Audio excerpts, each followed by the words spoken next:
In 1876, founded a dynasty of harness horses that includes every one of the 40,000 trotters in action today. This is the Hambletonian Oak in the infield of historic track at Goshen, New York, where Hambletonian and many of his sons paraded and were photographed. And this is the Hambletonian Monument in Chester, New York, 5 miles from Goshen, honoring the memory of the greatest progenitor of horses of all time, Hambletonian, who sired 1,331 sons and daughters and died with a broad smile on his face. Well, that's past history, but today new history is being made here at Monticello Raceway. The crowd's excited, you can feel the tension in the air, and I'm sure the owners and trainers have the pressure on them too, as we go to the post here for the richest race in harness racing history. It is just that, the richest race in the history of this sport, which is 167 years old. The race worth $300,000 in all of its facets, and this afternoon, 10 three-year-old pacers bred in the state of New York competing here in the race for the gold. The New York City Off-Track Betting Corporation, in association with Monticello Raceway, presents the Race for the Gold, the second presentation of the Monticello New York City OTB Classic.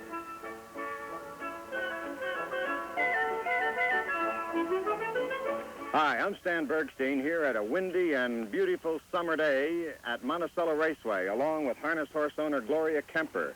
And we are going to bring you all of the action, along with track announcer Max Brewer, in the second presentation of the Monticello New York City OTB Race for the Gold. There are 10 three-year-old pacers vying here this afternoon, all of them bred in the state of New York by stallions standing in this state. And there is a great industry that has grown as a result of the New York Sire Stakes program in the last 10 years. It has vaulted New York right to a position of preeminence along with Kentucky as a great producing state of standard breds, trotters and pacers. We're going to see pacers today, but we're also going to take a look before the afternoon is over at some of the beautiful farms in this area, and there certainly are some magnificent ones, aren't there, Gloria? Oh, there sure are. It's wonderful to drive along these country roads out here where they have all the horse farms and see these beautiful young animals romping around in the fields. What's especially notable is the studs. They put them right out in front in the paddocks, and they hams. They love it. When they have an audience, they're really on. They are on, and their colts are sort of a thing of beauty. You see the mares in the field. If you get a chance to come up into the beautiful mountains of the Catskill, you should plan a trip during this summer and visit the great stud farms of New York State. Right now, we're going to take a look at 2 of those stud farms that have produced some of the great horses in the area. First, the Pine Hollow Stud at Pine Bush, New York. This is a farm where there are at least 3 outstanding stallions, and you will see them, and you will see some of their get here this afternoon. Right now, the paddocks and pastures of Pine Hollow Stud and some of the buildings on the beautiful grounds here. Standing at Pine Hollow is, among others, Romeo Hanover, and the first colt that we're going to take a look at is this great-looking yearling called Competitor. He sells this fall, and he looks like he is going to be just what his name implies, a real competitor.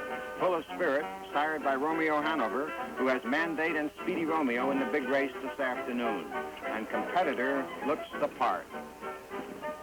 A yearling, although he's going to be a pacer undoubtedly, he is trotting, and here, incidentally, is part of the stallion setup at Pine Hollow, and right there is Speedy Rodney, who was a world record holder on the trot when he set a world record at Goshen, New York for a half-mile track, and here he is, Speedy Rodney, out in his paddock and enjoying some of the air that we were telling you about at Pine Hollow.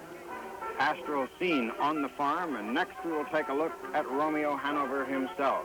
Romeo Hanover, here he is, a magnificent chestnut and the sire of Mandate and Speedy Romeo, 2 of the top contenders in this afternoon's race for the gold. Many pacing stallions trot because it is a natural gait. So when you see a pacer trotting in the field, it doesn't mean a thing, although one of the interesting things about Romeo Hanover is that his son Speedy Romeo does both, paces and trots. There is Royal Jean Wick, a broodmare, with her foal by Romeo Hanover, and you'll see that the foal has his daddy's chestnut color. Out enjoying summer air. Here is Full of Napoleon, the great powerful pacing stallion, former great racehorse and a world record holder. He has Full of Spark and Scuba Diver, 2 of the horses in this afternoon's race for the gold, and Full of Napoleon on his daily outing at his home at Pine Hollow Stud at Pine Bush. Near Pine Hollow at Wallkill, New York, only about 5 miles away from where you see Full of Napoleon romping in the pastures right now, is another great farm and one of the most beautiful in all of America. It is Blue Chip Farm. And as you'll notice, these farms have visiting hours, 10 to 4 at Blue Chip, as it turns out. A great pastoral setting, and look at those magnificent paddocks for the colts and other horses at Blue Chip Farm. They're out, colts separated with colts, fillies with fillies, and broodmares. And there is a very unusual scene, a pinto mare. There are no pintos in standardbred racing, one that I know of in the history of the sport, or two. That foal is being nursed by this pinto mare because its mother has RH factor. And of course, they have some of the same ailments that humans suffer from in the horse world. So a nurse mare, the pinto mare, taking care of another mare's foal, the little foal here you see. Next, we'll take a look at a stallion, Overcall, and there he is. 21 wins and 21 starts in his last year of racing under Del Insco's guidance. A great, great racehorse in his day, and now a successful sire at Blue Chip Farm. Overcall, who has sired some outstanding horses and is still in the early stages of his siring career. Some of his colts are at pasture at Blue Chip, of course, and they're spending the yearling colts are spending their last summer at Blue Chip before they go to the auction sales this fall to be sold to new owners and, of course, start their training career in the fall of their yearling year and will start racing hopefully next spring as a 2-year-old. The premier stallion at Blue Chip Farm and one of the premier stallions in the world today is the pacing stallion Most Happy Fella. Raced by Stanley Dancer, sold for $1 million to Blue Chip Farm, and now the sire of Silk Stockings and Tarport Hap, two of the greatest pacing mares in the history of harness racing. Today, he has 3 in this race, Attershai, Armbro Roger, and Precious Fella. And this is the magnificent stallion, Most Happy Fella, at his home here at Blue Chip Farm at Walk Hill, New York, close by Monticello Raceway, where we are right now. And there are more yearlings in the field at Blue Chip, as they are enjoying final moments of the summer before they go to the sale. Incidentally, Most Happy Fella was represented last year by the great Silk Stockings, and we're going to take a look now at Silk Stockings, probably the greatest pacing mare we have in the sport. Last year here in the Monticello Classics, inaugural racing of the Race for the Gold, it was Silk Stockings who showed the way to all of the field last year. She set a world record during the year. She set a track record here of 1 minute 57 and 3/5 seconds in this race last year. And let's take a look at the action now. Silk Stockings winning the 75 Race for the Gold. There is the scene as Silk Stockings, all alone in splendor, shows her way winning this race. She's in front where she is accustomed to racing for her driver, Preston Burris Jr., and they never were able to catch her. Incidentally, an interesting note, just last night here at Monticello Raceway, Silk Stockings returned for the 4-year-old division of the New York Sire Stakes, and again with Preston Burris driving, she did what she did in this race a year ago. A year ago, she set a track record of 1 minute 57 and 3/5 seconds as she wins wire to wire in the inaugural racing of the Race for the Gold. Last night in the 4-year-old division of this race, she came from behind for Burris and lowered her own track record here to 1 minute 57 and 2/5 seconds, taking 1/5 of a second off the mark that she set in the race that you're watching right now as she turns for home. And watch the power and speed of the great Most Happy Fella filly Silk Stockings going away to win the inaugural of the Race for the Gold. That was last year, and we'll find out what's going to happen this year in just a few moments. But right now, we pause for this message. Get ready for a great night out at Yonkers Raceway. You'll take in the excitement of 9 great races featuring the top drivers, trotters, and pacers in harness racing today. Each race a chance for you to win. The action starts 8 p.m. every night but Sunday. So get ready for a great night out at Yonkers Raceway, the giant of harness racing. Next Saturday at Yonkers Raceway, the action-filled Yonkers Trot. Great drivers, great horses, great fun to watch. Come join the excitement next Saturday at Yonkers Raceway.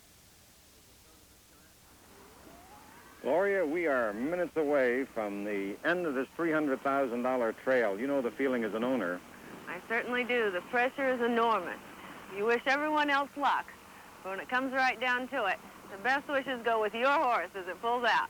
You imagine that the pressures that are on the owners of these colts, they have been waiting now, of course, since they were yearlings, when they bought them or when they raised them, even longer than that if they bred them themselves. And now, today, at the end of that $300,000 pursuit, and all of it either comes to an end happily or unhappily in the next few minutes.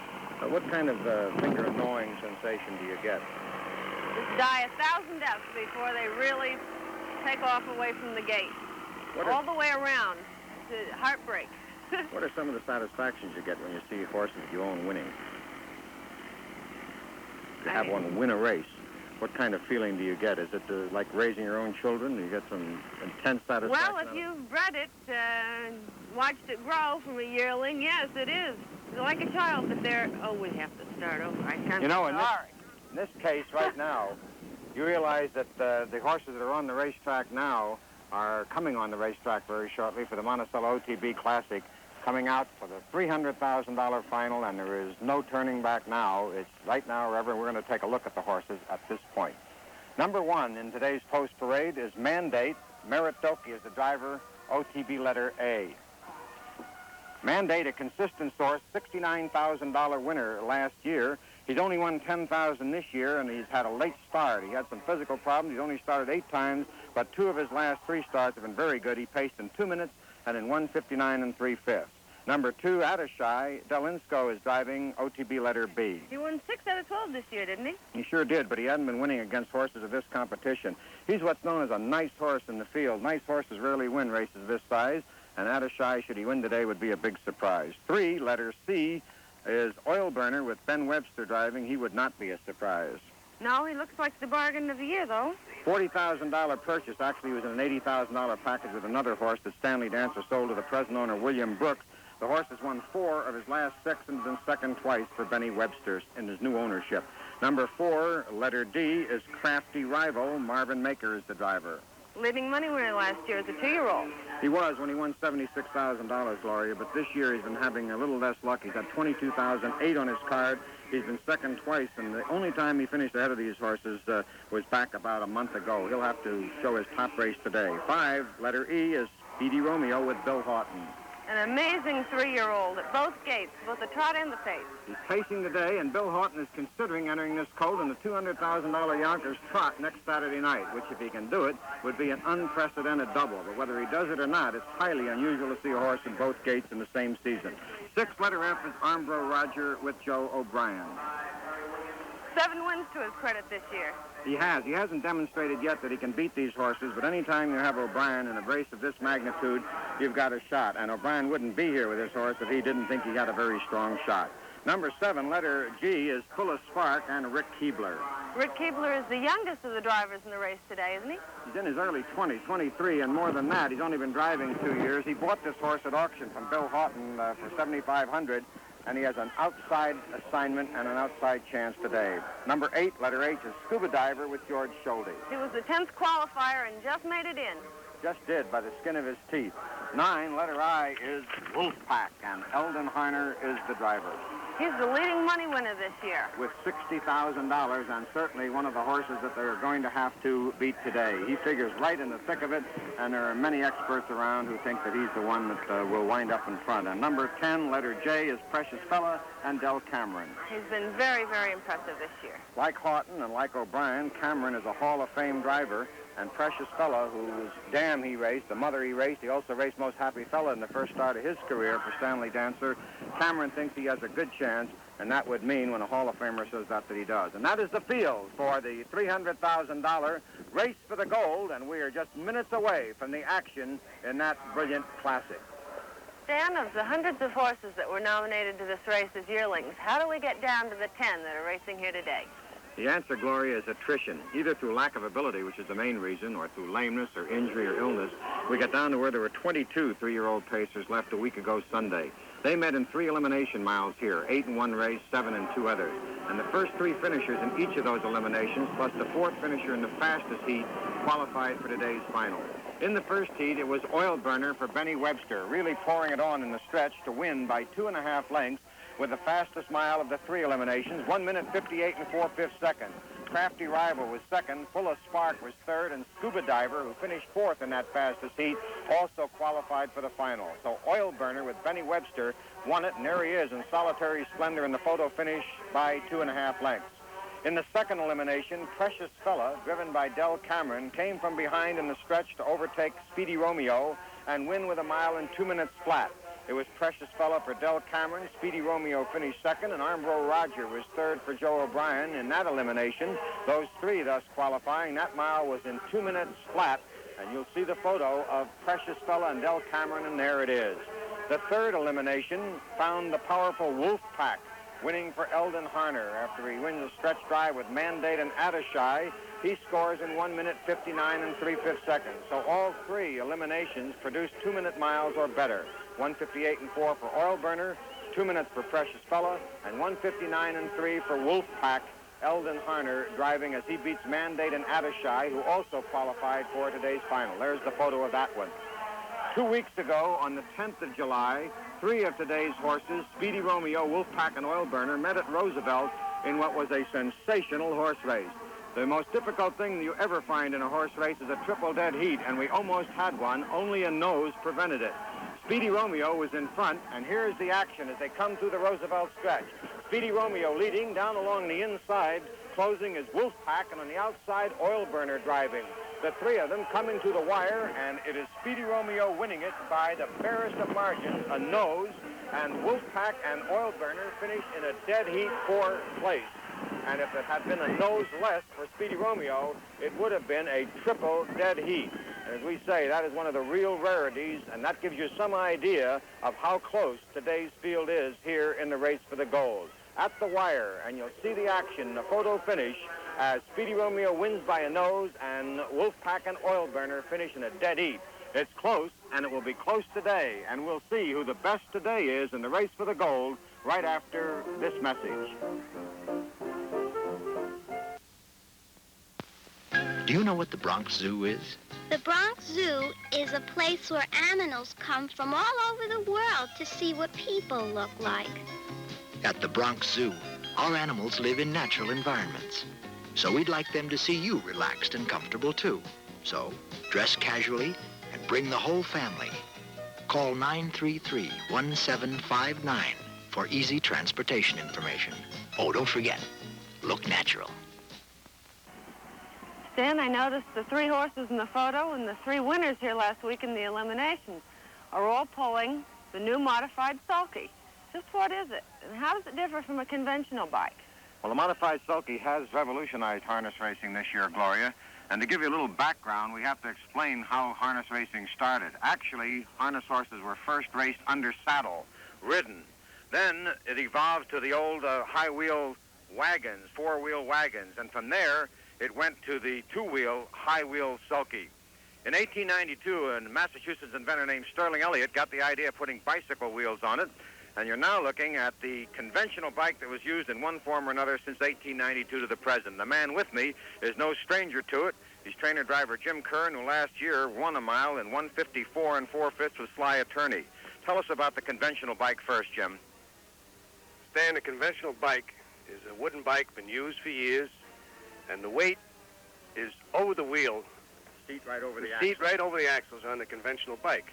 And these big shafts with their arch behind are wood. They're wood, and they're heavier.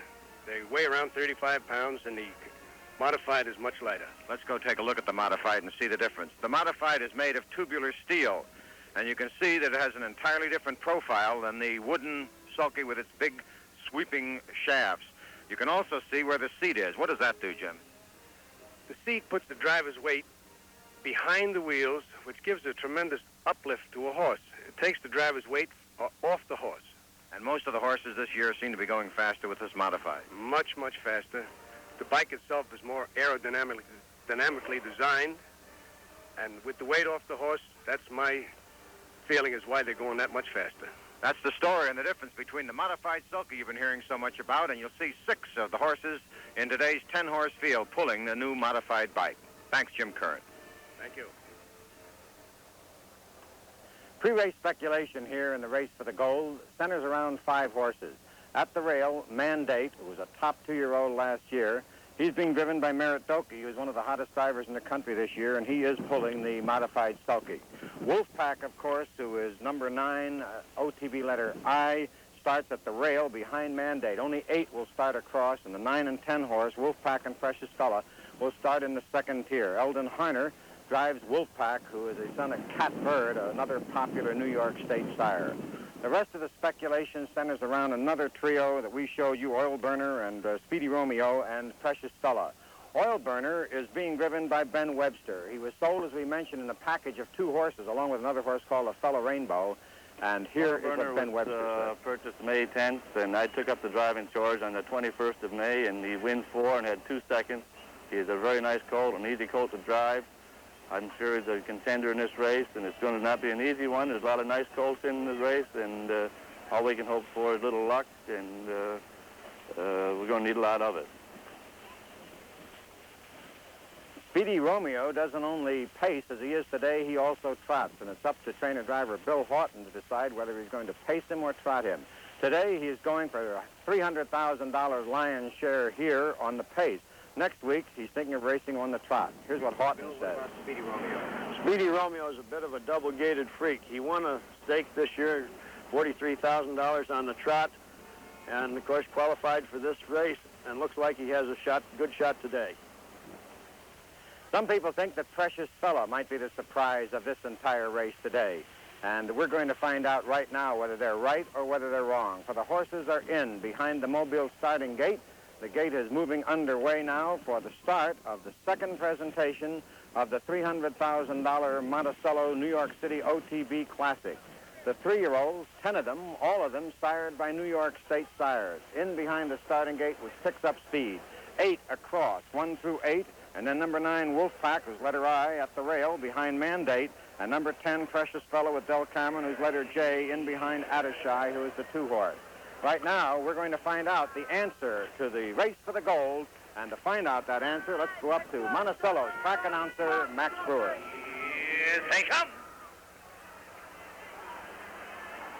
Setting goal on the inside, Mandate and Attishai try for the lead in the middle of the track. Oil Burner on the outside, Crafty Rival.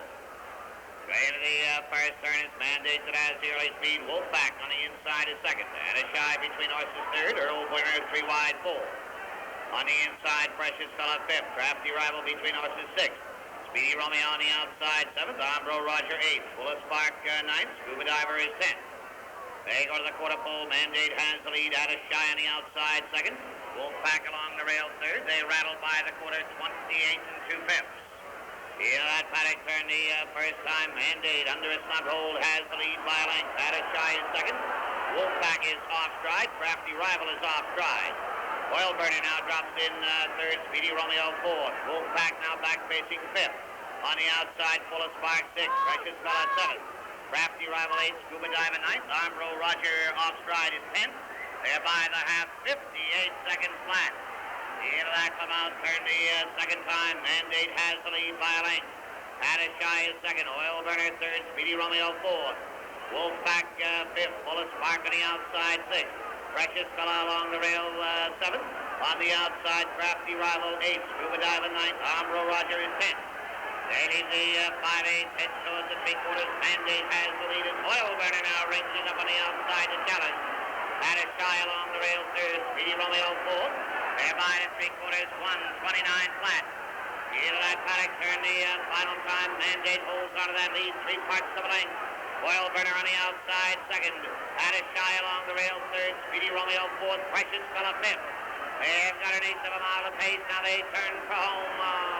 Mandate has the lead as they straighten the stretch, but the Oil Burner rolls down the middle of the track to get the lead. That's Oil Burner now in front. Attishai on the outside, but it's Oil Burner. He's run. Here's the finish. Oil Burner, number 3, letter C, wins it by a length and a half. Going away from Attishai, number 2, letter B. And we think number 1, letter A, Mandate, hung on for the show position. The time, 1:59 and 1/5. Oil Burner, number 3, letter C, winning it easily for Benny Webster here in the Monticello, New York City OTB Classic.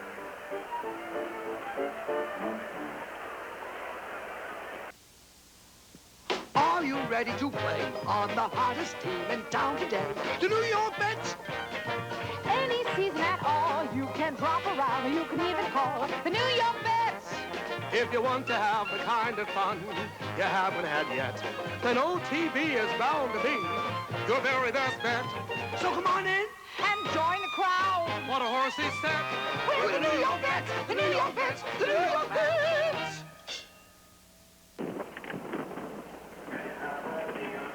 Here's the action in replay as we see the field leave, and Mandate, who had the rail for Meridoki, was out fast and moved out for that lead.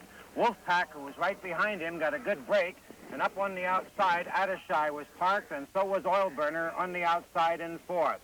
He was caught on the outside there behind Attishai, and Mandate took advantage of that early lead and sped down to the quarter in a very fast 28 2/5 seconds. Mandate with the lead. Down along the inside, that's Wolfpack. On the outside, you see Attishai and Oilburner on the extreme outside, and there Wolfpack goes off stride and interferes with Crafty Rival and also Speedy Romeo, who went off stride as he went to the outside. Fortunately, Oilburner, who was parked on the outside, benefited. You do not usually benefit from being parked, but in this case, Benny Webster with Oilburner did benefit because he was on the outside and clear of the action when Wolfpack went off stride. He still had the job, however, in the task of catching Mandate, and it was not an easy one because Mandate was in front for Meridoki and setting the pace and controlling it. Right behind him was the surprising Attishai holding gain, and in third as they go down the backstretch is Oilburner and Benny Webster. Webster has said in the past that this colt turned like a powerful one, and here he lets him loose with more than a quarter of a mile to go. Webster comes out with Oilburner on the outside. He moves up to second. It's still Mandate showing the way, Oilburner on the outside, and Attishai down along the inside as Webster guides his colt up into contention. So it is now at this point still Mandate after 3/4 of a mile and holding on by a half a length. Up there on the outside comes Webster and Oilburner as they start into the stretch, and watch the drive again. Doki goes to the whip, and on the outside it's Oilburner powering his way past for Webster. Attishai still on the outside, but it's going to be Oilburner in an impressive victory here in the race for the gold. Congratulations, Benny Webster. A great win here for you in that one, and it was almost marred by Wolfpack's break. We were a little bit distant here in the first turn. How did it look from where you were sitting? Well, it was really sticky. Elden's colt, Stan, made a bad step, and what caused it, I really don't know, but I was 3 deep, and it bothered, I think, Del Cameron's, if I got the right horses in line there, and he'll come out and hit him, and Del was right in the bike with me and knocked my horse right out in 4-horse place around that. He was literally in your sulky with you. Oh, yeah. But you're fortunate that nobody got in more trouble than they did. So your horse actually was hit by the incident? Oh, definitely was. In fact, it sprung the wheel on the left side. Well, your mile in 1:59 1, you recovered nicely, and the horse went on from there. Did he seem to be bothered at all when you set him pacing again?